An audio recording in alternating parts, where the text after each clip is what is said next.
guys, it's Chelsea from The Financial Diet, and this week's video is brought to you by Wix. Beautiful, professional websites for anyone. Create your own website for free today by going to wix.com/go/TFD. So this week, I wanted to talk to you guys all about the things that no one tells you when it comes to your professional life, and especially when it comes to getting a good job. Now, I know that for everyone, the definition of what a good job actually is going to be different. For some people, that means a job with a lot of creative responsibilities or a really good work-life balance or with a team that you absolutely love.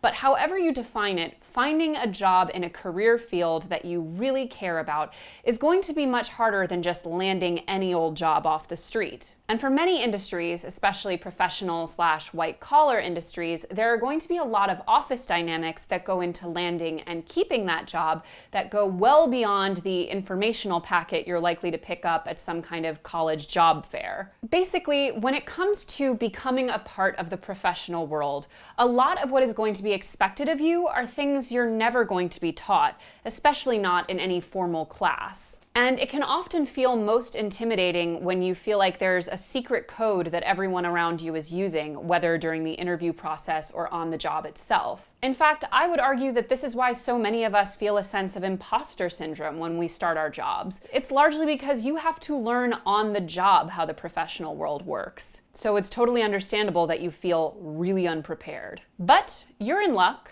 because I am Prometheus coming down from Mount Olympus. Actually, I think in this story, Prometheus actually came up from the ground because he was a Titan. Anyway, I'm Prometheus, and I'm coming from somewhere, and I'm gonna give you guys fire, aka the professional insights you need. And for my sins, I will be chained against a rock to have my liver eaten by an eagle for the rest of eternity. But it's so worth it. So let's get right into the professional secrets that no one is going to tell you about getting a good job. Number one is kind of a bummer, and that's if you're applying for a job online, it's probably already too late. So here's the truth of the matter. For every job that's listed online, particularly as the job gets more and more competitive or desirable, it's likely that that employer is going to be receiving dozens, if not hundreds, of qualified applicants. And even if you manage to fill out the application the day it goes live, it's still going to have to stand out in a pile through all those other applications that came in on top of it. In fact, because you applied so soon, by the time that person is checking their application inbox, you may already be totally at the bottom. But aside from the sheer statistical difficulty of standing out in such an open cattle call situation, there's also the fact that this job may very well be one that they were required to post online, but had already likely hired for or promoted for. A lot of people don't know this, but in many corporate situations, there's a requirement for a job to be offered to the public, but there's already an internal structure in place that means that job is likely going to be from an internal promotion or through various networks they've already found the desired candidate. Combine that with the many, many people who are going to be applying to the job,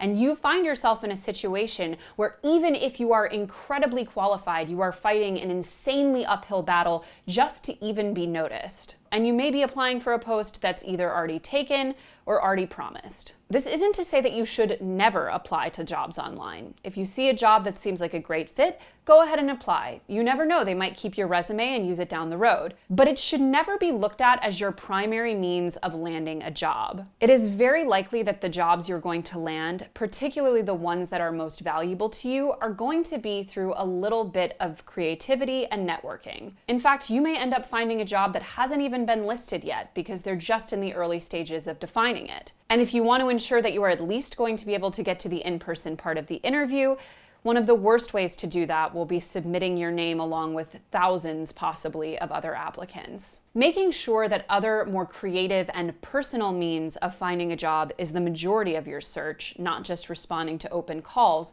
is going to radically increase your chances of landing a good job, and more importantly, will at least ensure you're able to get in the door and make the case to people face to face. And even if you don't end up landing those jobs, getting more real interviews does so much more for your eventual skills than just applying to something online. Long story short, don't not apply online, but do not get your hopes up for it. Number two is kind of similar and builds upon the last point, and is also a bummer. And that's that networking really is super important, but it rarely happens at designated networking events. As I mentioned before, Many of the most desirable job posts you will find, and the ones in which you have the highest likelihood of actually getting through a real interview process, are going to be jobs that aren't even listed online, or not listed online yet. In fact, it may be a situation where you meet someone who loves your work enough to see if they can create a job for you. But no matter how you're getting to these back channels for better jobs,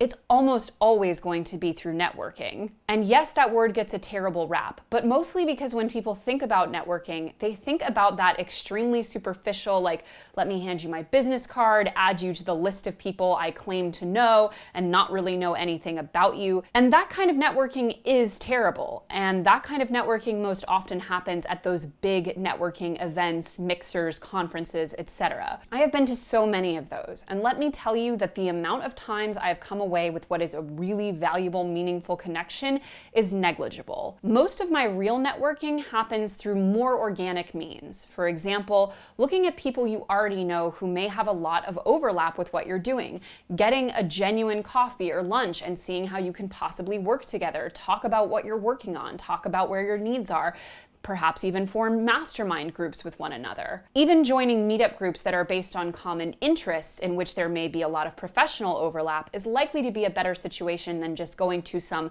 cattle call women in business mixer or whatever they're promoting these days. When you look at networking less about just forming connections for the sake of having them and more about identifying where you have truly rich, meaningful connections in which the two of you can be additive to one another's professional life, it becomes more clear that a small amount of really good networking is vastly better than a large amount of really superficial networking. So while you can't totally throw in the trash professional events and conferences and that kind of thing, you'll have to do them occasionally. They shouldn't be looked at as the place in which you're going to make the most meaningful connections. Sometimes they really can pan out, but it's not as often as you would think. More importantly, you should be looking around at the people you already have in your life, former colleagues, friends, people you went to school with, etc., with whom you could have really meaningful conversations. Often, the best jobs you find will be through going to coffee with someone who you used to work with perhaps, or a friend of a friend who happens to have a really great opportunity for you. But even if it never results in just a direct handing over of a job, learning to view networking in a much more healthy and honest way will make it feel so much less gross while keeping its importance in your life. Now, number 3 is all about when you get to the interview.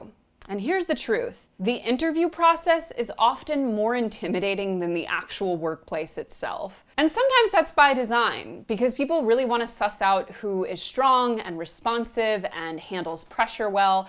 And especially when you get into these more like high-powered competitive jobs, making the interview process a big deal is a huge part of sifting out the people who might be great on paper but not great in practice from the people who really bring the total package. And obviously, in an interview process, these people don't know you, so it's very, very likely that they're going to be a lot more closed off and professional and distant than they would be once you're actually in this office day to day. And every interview is different, so it's not totally to say that the interview itself is going to be more intimidating than the workplace, but it's also pretty fair to say that usually in an interview, your own tensions are running much higher than they will be in your day-to-day life. So remembering that the interview process is not a good snapshot of what life will be like for you every day at the office is very important to remember, partially just to help you keep your cool during that interview. We have one employee who came very, very professionally dressed for an interview, very like business casual, blazer, working girl.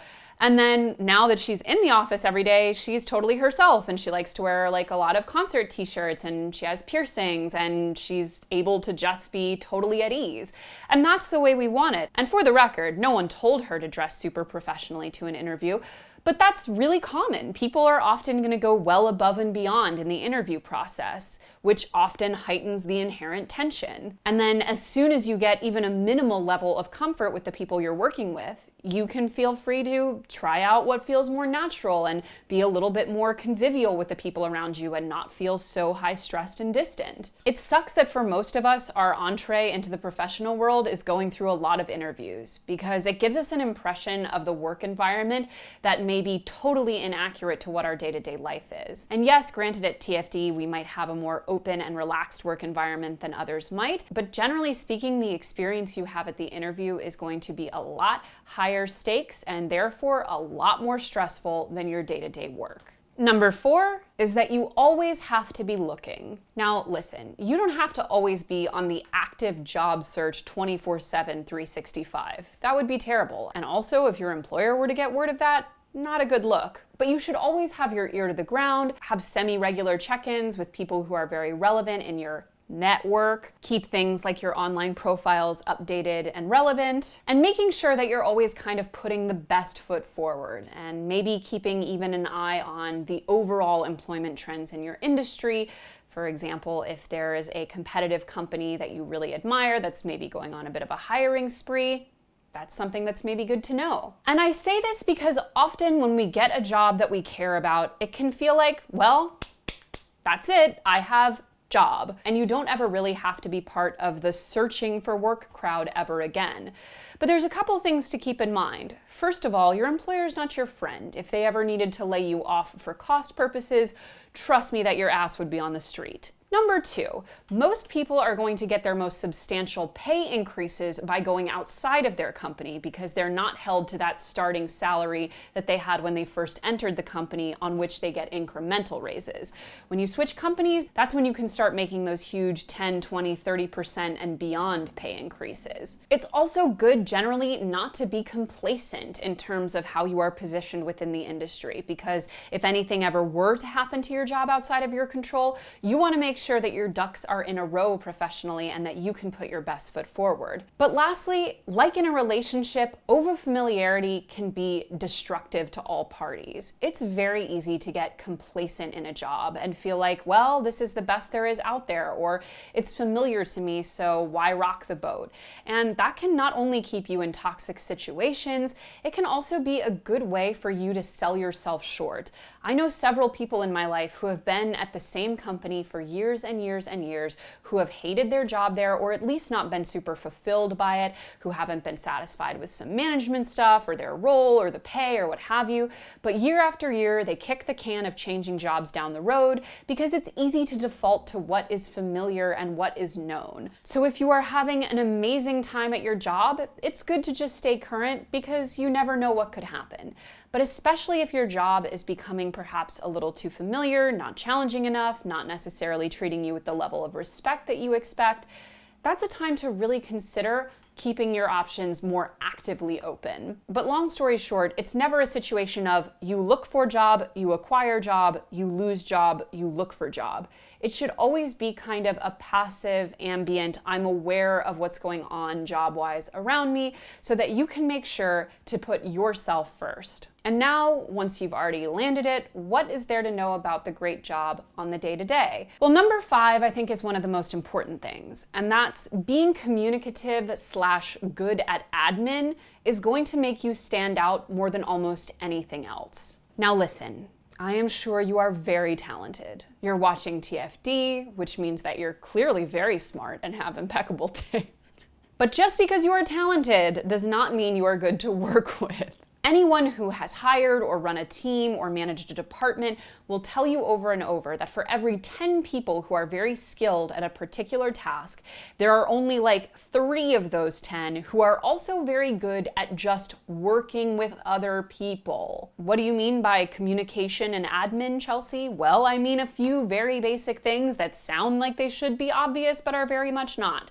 Things like being extremely reliable, not just in terms of like when you're at the office, but when you say something is going to be done, it is done to a high standard. Being responsive, which means like if there is a question, you are able to answer it in a timely fashion, or you're able to stay on top of a task as it goes on.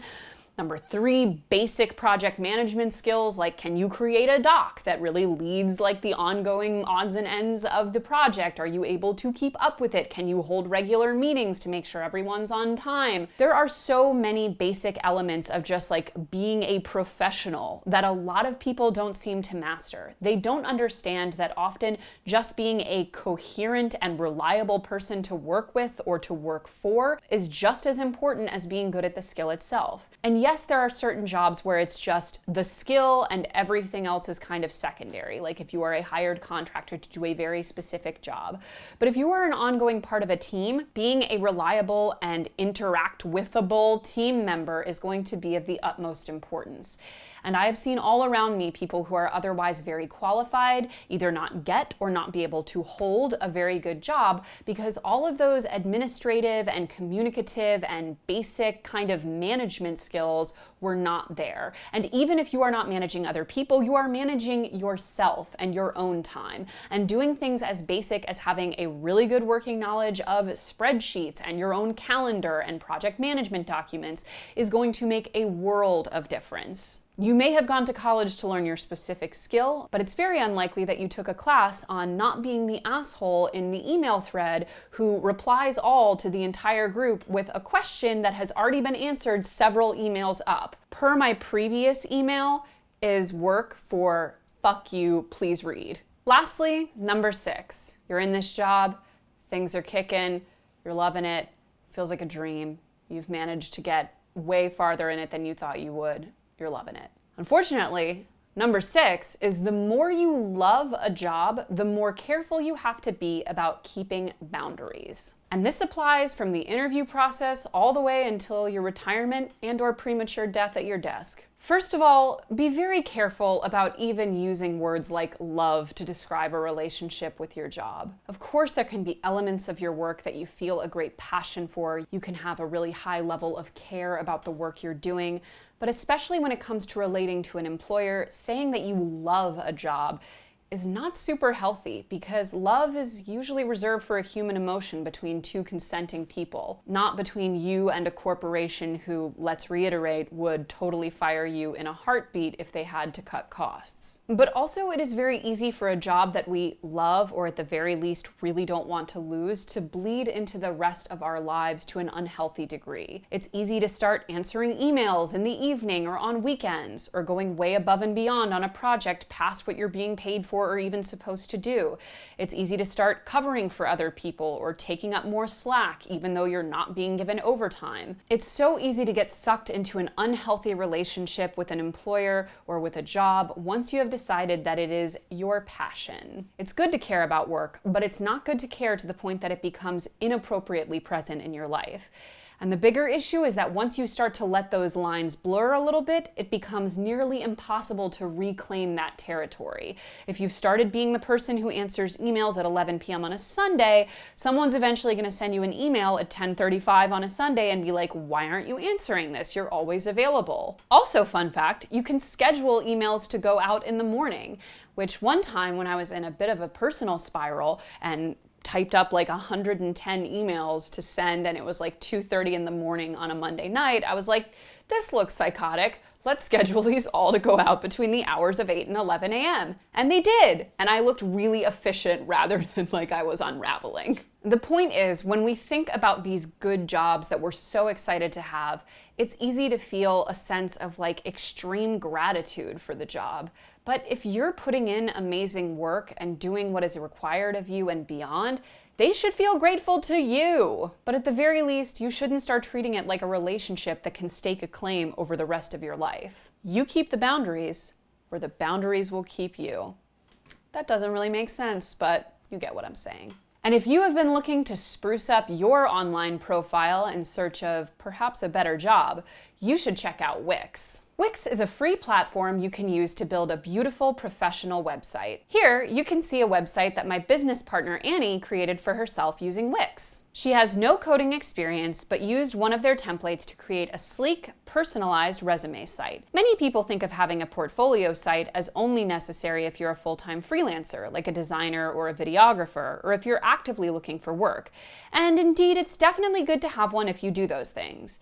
But even if, like Annie, you already have a full-time job and aren't looking for a new one, it's good for your business to have something solid for people to find when they come across your name or your LinkedIn profile. It reflects well on your company and lets potential partners or employees know who they'd be working with. Visit wix.com/go/TFD to create your own free Wix website. Or you can upgrade to a yearly premium plan for even more features. And you can get 15% off with our promo code TFD15. So as always, guys, thanks for watching. And don't forget to hit that subscribe button and to come back every Tuesday and Thursday for new and awesome videos. Bye!